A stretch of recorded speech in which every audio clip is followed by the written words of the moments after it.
Nah, semua ini perlu diperhitungkan. Kemudian ini akan menentukan dimensi dari fondasi itu sendiri.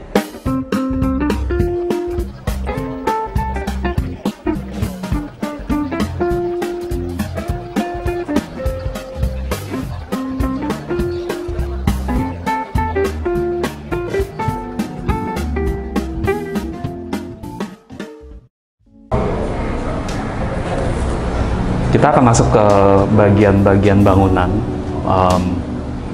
Pertama, mengenai pembagian bangunan secara umum, itu ada kepala, badan, kaki. Tentunya mungkin semua udah tahu ya.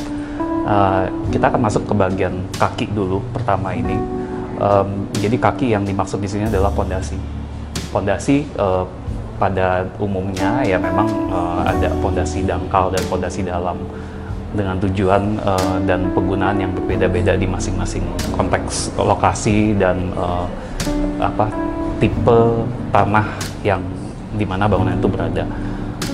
Jadi kita akan mengulas satu persatu secara garis besar seperti apa sih fondasi itu.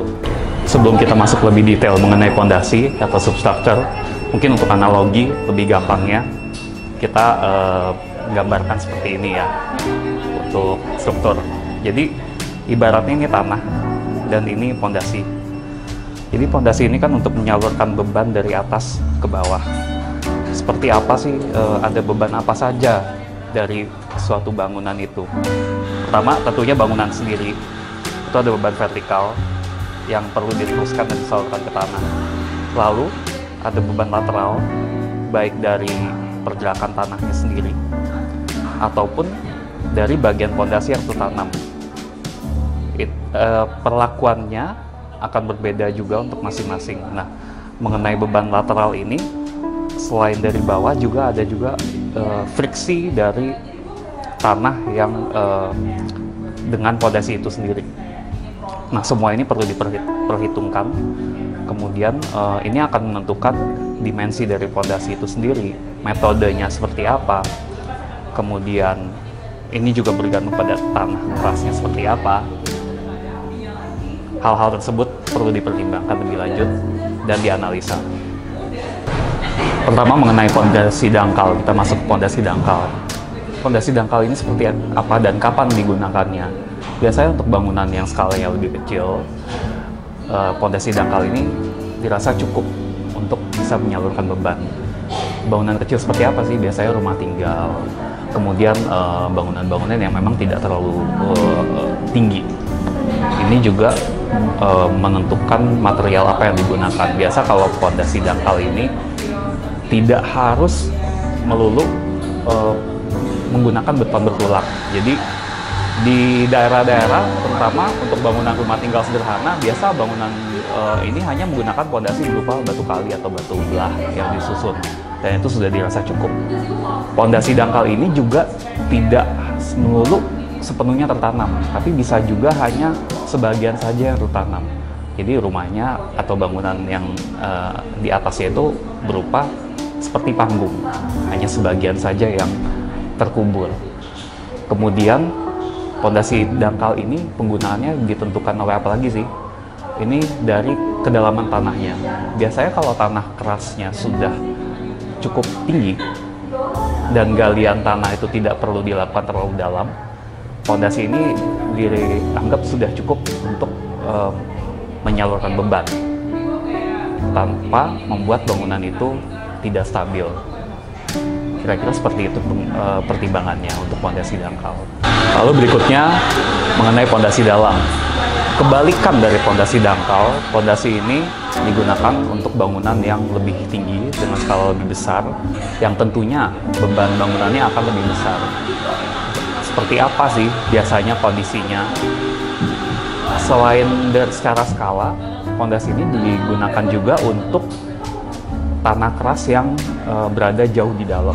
Jadi pekerjaannya perlu pengeboran lagi, kemudian pekerjaan selain itu juga mungkin kalau air tanahnya tinggi perlu dipompa keluar dulu untuk pengerjaan fondasinya. Nah, ini perlu diperhatikan saat pengecekan kondisi tanah atau soil test. Ini semua akan mempengaruhi tipe pondasinya seperti apa. Pondasi dalam ini ada apa saja sih? Ada pancang juga ada yang perlu hammer, ada juga yang bisa hidrolik. Kemudian untuk pondasi bore pile juga memungkinkan untuk dilakukan dengan jika dimensi pondasi yang dibutuhkan cukup besar. Tentunya dengan pertimbangan masing-masing. Apapun metode yang digunakan, apapun tipe yang dipilih. Mengenai pondasi dalam, ada dua metode yang biasa digunakan. Pertama, metode hammer. Mungkin kalau rekan-rekan sering mengalami di lingkungan, di sekitar itu, kalau ada proyek yang setiap beberapa saat tuh dia berbunyi kayak seperti diketok-ketok atau tanah dipukul-pukul gitu, itu biasanya sedang pekerjaan pondasi dan menggunakan sistem hammer. Hammer ini kapan digunakan sih biasanya? Pondasi hammer ini biasa lebih cocok dan lebih direkomendasikan untuk pengerjaan proyek yang lingkungan sekitarnya masih relatif lebih lapang, tidak ada bangunan yang berhimpitan dengan lokasi proyek. Karena bisa dibayangkan pemancangan menggunakan hammer itu akan menimbulkan getaran. Seperti apa sih hammer ini? Pada prinsipnya ada dua. Hammer yang menggunakan cut roll, jadi diangkat lalu dibanting.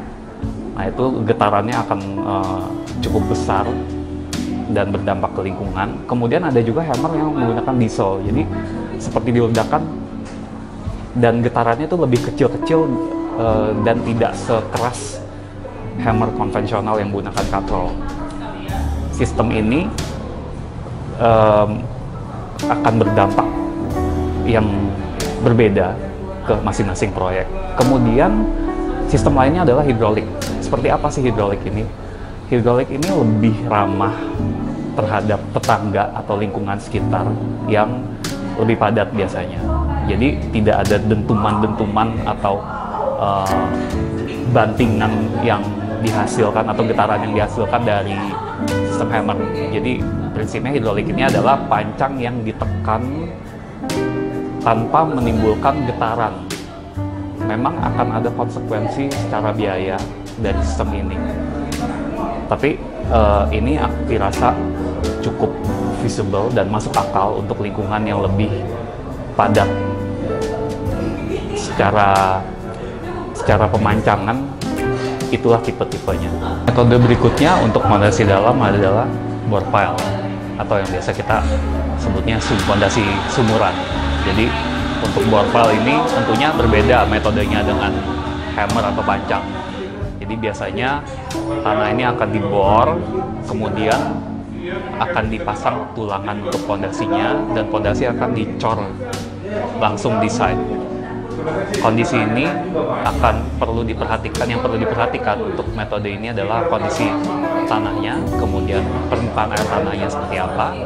Karena cor in situ tentunya tempat di mana akan dicor pondasi ini air tanahnya harus kering. Jadi kalau air tanahnya tinggi, kita akan perlu memompa keluar terlebih dahulu untuk pekerjaannya untuk bisa mengecor si pondasinya. Nah, sistem ini biasanya dimensinya lebih besar daripada pondasi pancang.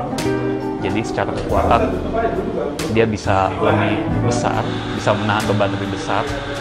Kemudian mengenai pengerjaannya tentunya karena pengecoran langsung di lapangan, durasi yang diperlukan akan lebih panjang daripada penggunaan pancang. Mengenai substruktur berikutnya, selain pondasi dalam dan dangkal, ada yang kita sebut penahan tanah atau retaining wall. Mengenai retaining wall ini, metodenya juga berbeda-beda, tergantung kondisi lahan. Pertama, metode yang digunakan adalah open cut. Untuk sistem ini digunakan jika dinding penahan tanah memiliki jarak yang cukup jauh dengan batas lahan, sehingga memungkinkan untuk digali secara terbuka tanpa penguatan apapun. Jadi misalnya ini adalah dinding penahan tanahnya, ini batas lahannya, jadi sistemnya adalah tanah di sini akan digali secara manual sehingga tidak perlu ada perkuatan karena sudah ada kemiringan tertentu yang bisa menahan tanah untuk tidak jatuh ke area yang akan digunakan, akan dibangun penahan tanah. Kemudian sistem berikutnya adalah soldier pile yang sering disebut yang sering digunakan untuk kondisi tanah yang cukup kecil, terbatas. Jadi misalnya jaraknya itu hanya relatif lebih dekat dibanding dengan metode open cut sebelumnya. Jadi dengan sistem ini pemancangan langsung dilakukan secara rapat di lahan, di batas lahan, sehingga pondasi ini sudah langsung menciptakan penahan untuk menahan pergerakan tanah. Seperti namanya, soldier pile, jadi ini seperti barisan tentara yang berdiri rapat. Karena itulah fungsi soldier pile ini sudah cukup bisa menahan beban dari tanah itu sendiri. Memang sistem ini secara biaya akan lebih mahal dibandingkan open cut, terutama karena materialnya sendiri lebih banyak dan seperti precast yang ditanam secara rapat dengan metode yang berbeda juga, jadi itu akan mempengaruhi biaya.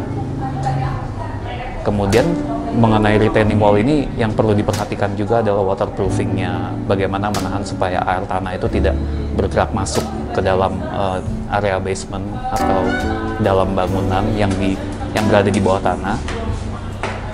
Hal ini akan membutuhkan waterproofing dengan sistem dan pemasangan yang beda.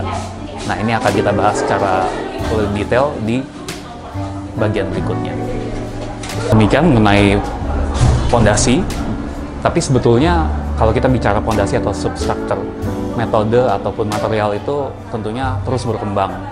Jadi kalau rekan-rekan ada masukan, ada ide, atau ada informasi mengenai substructure, silakan bisa tinggalkan komentar di sini. Kita akan ulas lebih lanjut di episode berikutnya.